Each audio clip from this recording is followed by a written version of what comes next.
இங்க எதுக்குடா உட்கார்ந்திருக்க? நீ ஏன் இவ்ளோ தூரம் வந்த? மம்மி என்ன எங்கேயாவது தொலைஞ்சு போன்னு சொல்லிட்டாங்க. அதான் ஆண்டி நான் வந்துட்டேன். என்னம்மா நீ அம்மா சொன்னதுக்கு எல்லாமா இப்படி கிளம்பி வர்றது? இங்க பாரு ஐஷு, ஒரு அம்மா எதையும் மனசுல வச்சுட்டு சொல்ல மாட்டாங்க. அம்மா கோவத்துல சொல்ற வார்த்தைக்கெல்லாம் எந்த அர்த்தமும் கிடையாது. அம்மாவுக்கு குழந்தைய நேசிக்க மட்டும்தான் தெரியும் ஐஷு. அம்மா கோவப்படுறதெல்லாம் சும்மா, அது நடிக்கிறாங்க. அத போய் சீரியஸா எடுத்துட்டு வந்திருக்கே. இத்தனை நாளும் கோவப்பட்டிருக்காங்க, அடிக்கடி கோவப்படுவாங்க. அப்பெல்லாம் இப்படி திட்டினதே இல்ல. இன்னைக்கு ரொம்ப ஜாஸ்தி திட்டினாங்க. எனக்கு ரொம்ப கஷ்டமா ஆயிடுச்சு. நான் ரொம்ப அழுதுட்டேன். அதனாலதான் கிளம்பி வந்துட்டேன் ஆண்டி. நீ இப்படி கிளம்பி வந்துட்ட, உங்க அம்மா அங்க எவ்வளவு துடிச்சு போயிட்டாங்க தெரியுமா? உன் அம்மா, அப்பா, தாத்தா எல்லாரும் உன்னை தேடி அலைஞ்சிட்டு இருக்காங்க. உன்னை திட்டிட்டு உன் அம்மா சந்தோஷமாவா இருப்பாங்க? அவங்களுக்கும் மனசு வலிக்கும், அவங்களும் அழதா செய்வாங்க. அவங்களுக்கு இப்படி ஒரு தண்டனை கொடுத்துட்டியா ஐஸ்வர்யா? நானும் சின்ன பொண்ணு தானே, அப்பாவை பிரிஞ்சுதானே இருக்கேன். மம்மி என்ன இப்படி திட்ட கூடாதுல. உன் மம்மிக்கு நிறைய டென்ஷன் இருக்கு ஐஷு. அவங்க போலீஸ் டிபார்ட்மெண்ட்ல இருக்காங்க. அந்த வேலையே டென்ஷனான வேலை. அது மட்டும் இல்லாம உன் டாடி வேற கூட இல்லையா? எல்லா பிரச்சனையும் உன் மம்மியோட தலையில தானே விழும். அதனால அவங்களுக்கு கோவம் வரதா செய்யும். அதனால 1-2 வார்த்தை பேசதான் செய்வாங்க. நீதான் அது உன் மேல இருக்கிற கோவம் இல்லைன்னு புரிஞ்சுக்கணும். மம்மி எப்பவுமே இப்படி திட்டினது இல்லையா?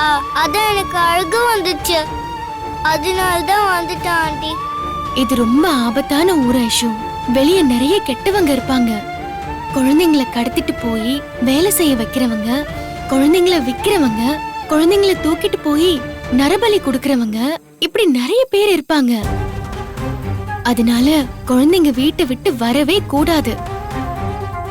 நல்ல வேளை நீ ஏன் கண்ணுல பட்ட. இதே வேற யாராவது கண்ணுல பட்டிருந்தா என்ன ஆயிருக்கும் தெரியுமா? சாரி ஆண்டி, இனிமே இப்படி கிளம்பி வரமாட்டேன். இன்னைக்கு இப்படி வந்ததுதான் கடைசியா இருக்கணும், சரியா? ஆண்டிக்கு ப்ராமிஸ் பண்ணி கொடு. ப்ராமிஸ், இனிமே இந்த மாதிரி வரமாட்டேன். சரி, ஏதாவது சாப்பிடுறியா? எனக்கு எதுவும் வேணாம் ஆண்டி. நான் மம்மி கிட்ட உடனே போகணும். கண்டிப்பா போலாம். உங்க டாடிக்கு உடனே ஃபோன் பண்ணி விஷயத்த சொல்லுவோம். உன் டாடி வந்து உன்னை கூட்டிட்டு போவாரு. Okay aunty.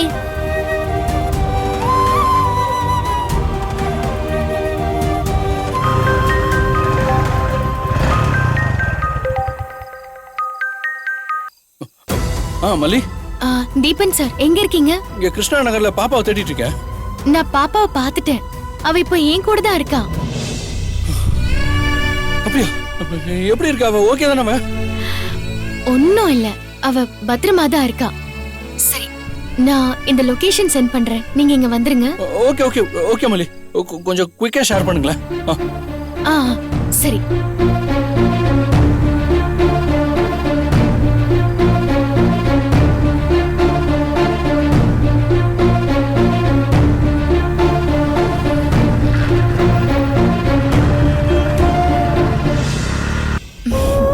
ஒன்னும் இல்ல, இப்ப வந்துருவாரு.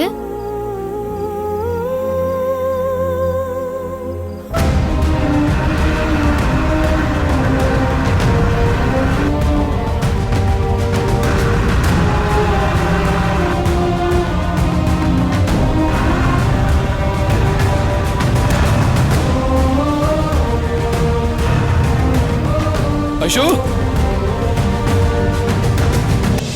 உன் டாடி வந்துட்டாரு. ஐஷு, செல்லம், உனக்கு ஒண்ணும் இல்லைல்ல? எனக்கு ஒண்ணும் இல்ல டாடி, நான் நல்லா இருக்கேன். ஏன்டா நீ அப்படி போன? உனக்கு என்ன பிரச்சனைனாலும் டாடிட்ட சொல்லணும்னு சொல்லியிருக்கேன்ல, எங்க போன நீ? மம்மி ரொம்ப திட்டாங்க டாடி. என் மூஞ்சிலேயே முழிக்காத அப்படி இப்படின்னு சொன்னாங்க. உன்னை எனக்கு பார்க்கவே பிடிக்கல அப்படின்லாம் சொல்லிட்டாங்க. ரொம்ப ஹர்ட்டிங்கா இருந்தது டாடி. நான் அழுதுட்டே வந்துட்டேன்.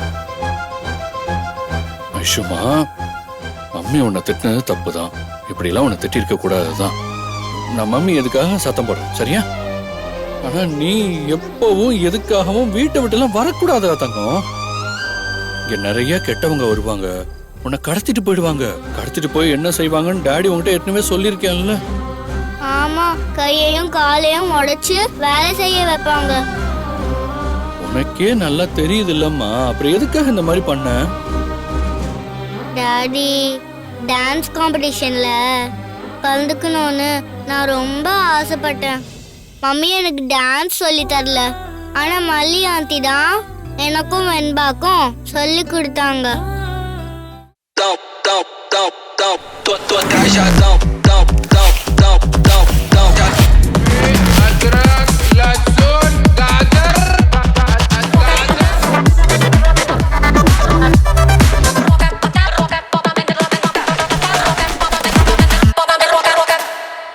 இந்த வீடியோ உங்களுக்கு பிடிச்சிருந்தா லைக் பண்ணுங்க, ஷேர் பண்ணுங்க, காமெண்ட் பண்ணுங்க. மறக்காம சரிகமா டிவி ஷோஸ் தமிழுக்கு சப்ஸ்கிரைப் பண்ணுங்க.